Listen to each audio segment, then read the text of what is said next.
এখন এই যে বাচ্চারা এখন প্রসাদ খাচ্ছে আর আমার রাধা গোবিন্দের পুজো হয়ে গেল জন্মাষ্টমীর। কেমন লাগলো তোমাদের ভিডিওটা অবশ্যই কমেন্টে জানিও। ভালো শুভ জন্মাষ্টমী। রাধে রাধে বন্ধুরা, সবাই কেমন আছো? জন্মাষ্টমীর সবাইকে অনেক অনেক শুভেচ্ছা ভালোবাসা জানাই। দেখো আজকে তো জন্মাষ্টমী, তাই আমার ঘরে রাধা গোবিন্দ গোপাল সোনা রয়েছে, তাই আমি দুধ দিয়ে পঞ্চামৃত বানিয়ে নিয়ে এখন আমি অভিষেক করাচ্ছি আমার গোপাল সোনা রাধা গোবিন্দর। তোমরা সবাই দর্শন করো। দেখো দুধ দই দিয়ে ছান করে নিয়ে তারপরে দেখো এই যে এদিকে আমি প্রসাদটাও গুছিয়ে নিয়েছি। রাধা গোবিন্দকে সবাইকে দেখো সুন্দর করে নতুন জামা কাপড় পরিয়ে আমি সাজিয়ে নিয়েছি। আর এদিকে সব আমার প্রসাদটাও রেডি হয়ে গেছে, এখন আমি আরতিটাও করে নিচ্ছি।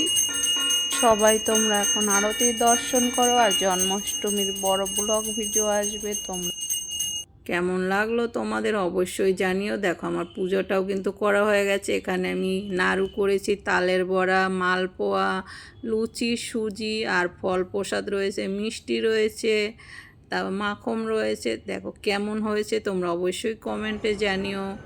বেশি সেরকম কিছুই করতে পারিনি, সামান্য অল্প কিছু আয়োজন করেছি আমার রাধা গোবিন্দ গোপাল সোনার জন্য। আর দেখো পুজোর পরে সবাইকে আমি এখন প্রসাদটাও দিয়ে দিচ্ছি। কেমন লাগলো তোমাদের অবশ্যই একটা কমেন্টে জানিও। দেখো বাচ্চারা সবাই এখন প্রসাদ নিচ্ছে, বাড়ির সবাইকে এখন প্রসাদ দেব। আর দেখো একটু কষ্ট হয়ে গেছে, অনেক দিন পরে উপোস করেছি তো, তাই এখন সবাইকে প্রসাদটা দিয়ে আমিও প্রসাদ নেব। তোমরা কে কে পুজো করেছো অবশ্যই একটা কমেন্টে জানিও।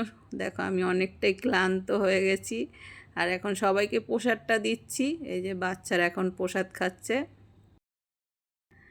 অনেক দিন পরে উপোস করে একটুখানি ক্লান্ত হয়ে পড়েছি, শরীরটাও সেরকম ভালো নেই। দেখো সবাইকে প্রসাদ দিয়ে তারপর আমরাও সবাই প্রসাদ নেব, বাড়ির সবাইকেই প্রসাদ দেব। আর শুভ জন্মাষ্টমী সবার জন্য প্রসাদ রইল। সবাই এখন এই যে বাচ্চারা এখন প্রসাদ খাচ্ছে আর আমার রাধা গোবিন্দের পুজো হয়ে গেল জন্মাষ্টমীর। কেমন লাগলো তোমাদের ভিডিওটা অবশ্যই কমেন্টে জানিও। ভালো লাগলে একটা লাইক, কমেন্ট আর শেয়ার করে একটু ভালোবাসা দিয়ে আমার পাশে থেকো সবাই।